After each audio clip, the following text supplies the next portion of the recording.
Welcome back to Lifelong Echoes, where we learn language not only through grammar, but through the powerful lives of real people. These stories help us grow our vocabulary, listening, and understanding. But more importantly, they help us connect to courage, to compassion, and to the shared human journey. Today, we begin the story of a woman known across the world. She was not born into royalty, but into quiet sadness. She was not trained to lead, but led through love. She was not perfect, but she was real.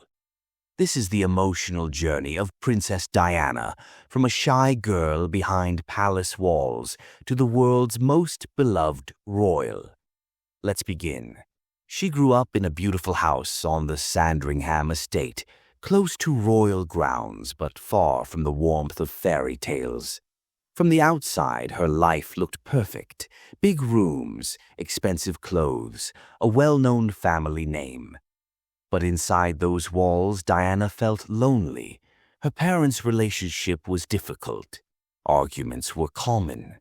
And by the time Diana was just 7 years old, her parents separated. For a child, such a moment leaves a deep mark.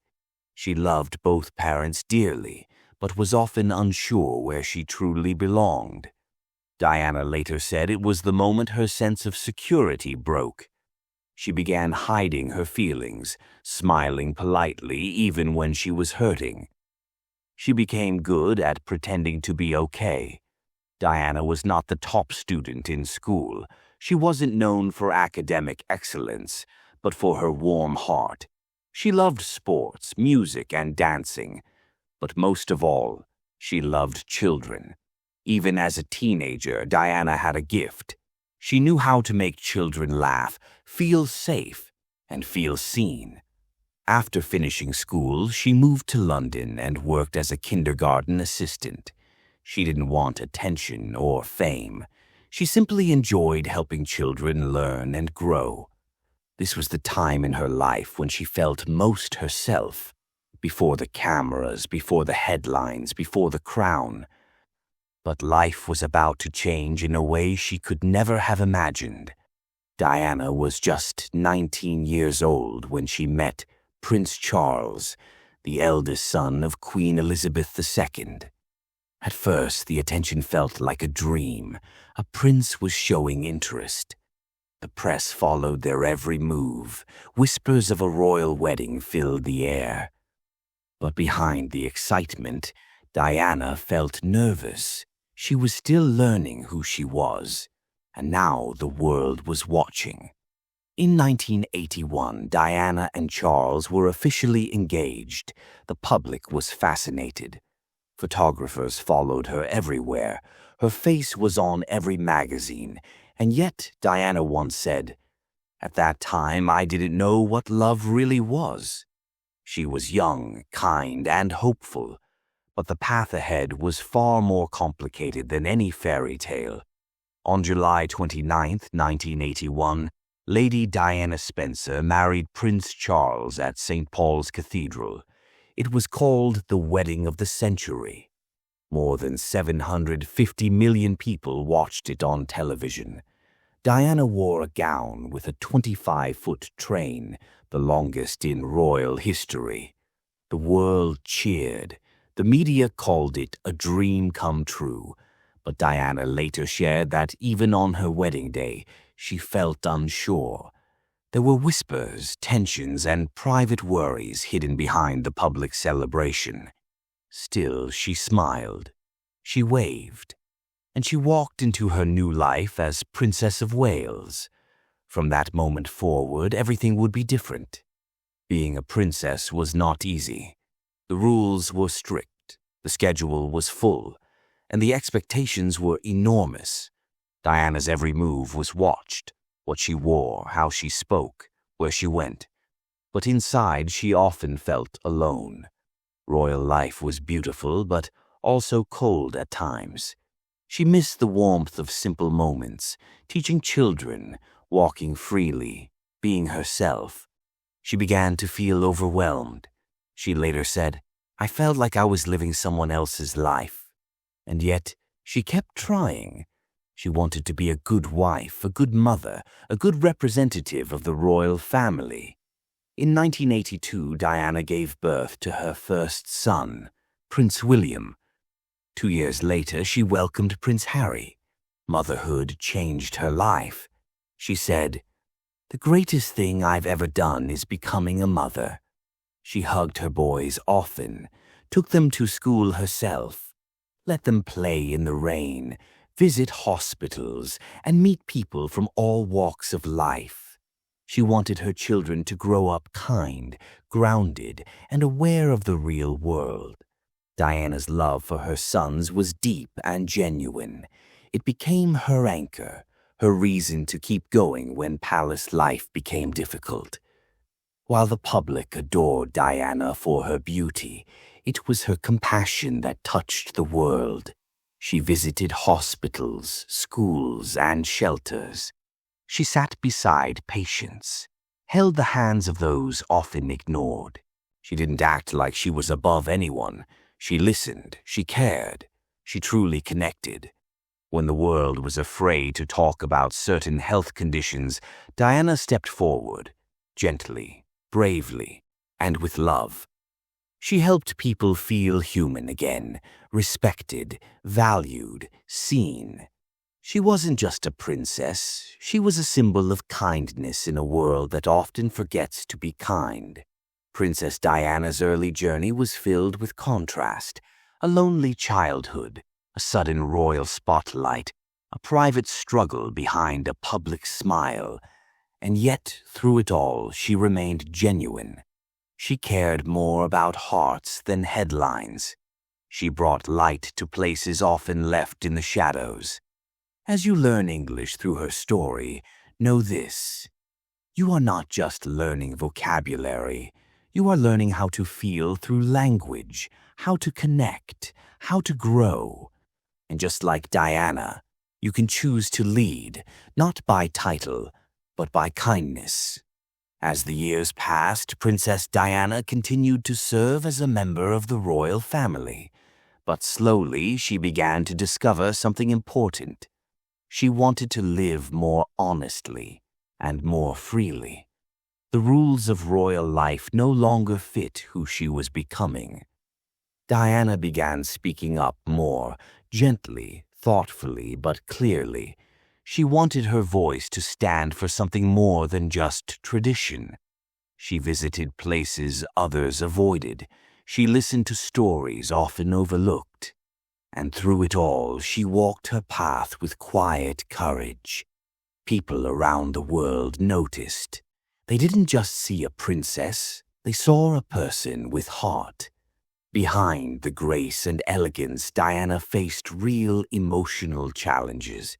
She struggled with the pressure of public life, the weight of expectations, and difficulties within her marriage. Although she smiled for the cameras, inside she was often uncertain and tired. Diana later spoke openly and respectfully about her experience. She shared that there were times when she felt deeply overwhelmed, times when she didn't feel understood. But instead of hiding her pain forever, she chose to speak with care. Not to blame, but to help others feel less alone. Her honesty was rare, especially for someone in her position. And many people, especially women, found strength in her words. In 1992, Diana and Prince Charles separated. They continued to co-parent their 2 sons and fulfill certain public duties. But personally, their paths began to move apart.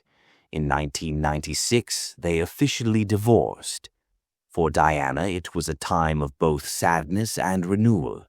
She was no longer a royal princess in title, but she was about to become something just as powerful, a global voice for compassion and humanity. Diana focused on what mattered most to her: helping others, bringing comfort, raising awareness for those who felt forgotten. She stepped into this new role with sincerity and warmth. During the final years of her life, Diana embraced her freedom to support the causes closest to her heart. She traveled to countries facing great challenges. She visited children affected by serious health issues. She supported people experiencing poverty, loss, and illness. In 1997, she visited areas impacted by landmines, walking through dangerous paths to raise awareness. She didn't just visit. She listened. She cared. She used her presence to shine a gentle light on those who were often in the shadows. The media called her the People's Princess because she belonged not to palaces or titles, but to the hearts of everyday people. During this time, Diana also began focusing on her personal life. She spent time with her sons, encouraging them to stay grounded, kind, and curious about the world. She wanted them to grow not just as princes, but as good people. She also began forming new friendships. She laughed more. She traveled. She explored who she was outside the royal spotlight. Through it all, she remained deeply connected to charity work. She used her fame not for personal gain, but to give visibility to others, to lift stories that deserved to be heard. Diana knew that fame was temporary, but compassion lasts forever. On August 31st, 1997, Diana passed away following a tragic car accident in Paris, France. She was just 36 years old. The news shocked the world. People wept in silence. Flowers covered the gates of Kensington Palace. Thousands stood together, holding candles and comforting one another. For many, it felt like they had lost a family member, not because they had met her, but because she had made them feel seen. Her heart had touched millions, and though she was gone, her light continued to shine. Diana's funeral was watched by over 2.5 billion people across the globe. Her brother gave a moving speech. Her sons, Prince William and Prince Harry, walked behind her in quiet strength. The world mourned, and yet from that sorrow something powerful grew. People began donating to her favorite charities. New organizations were formed in her memory, and the spirit of kindness she had shared began to ripple out even further. Her sons carried her legacy forward, continuing her work through modern causes, global outreach, and personal compassion. Diana may have left this world early, but she left it better. Princess Diana's life teaches us something profound, that true leadership does not come from crowns or thrones, but from kindness, honesty, and care. She did not live a perfect life. She made mistakes, felt pain, and walked through challenges. But through it all, she remained real. She helped others feel understood.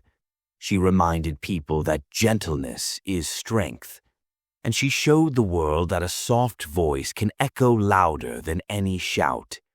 As you continue learning English through her story, remember this: you are not just learning a language. You are learning empathy, expression, and emotional courage. Let Diana's journey remind you, you do not need a crown to make a difference. You only need a kind heart and the courage to let it lead. If you like to listen and learn English more about stories, please subscribe to our channel and hit that notification bell. Please like and share with your friends who are trying to improve their English knowledge.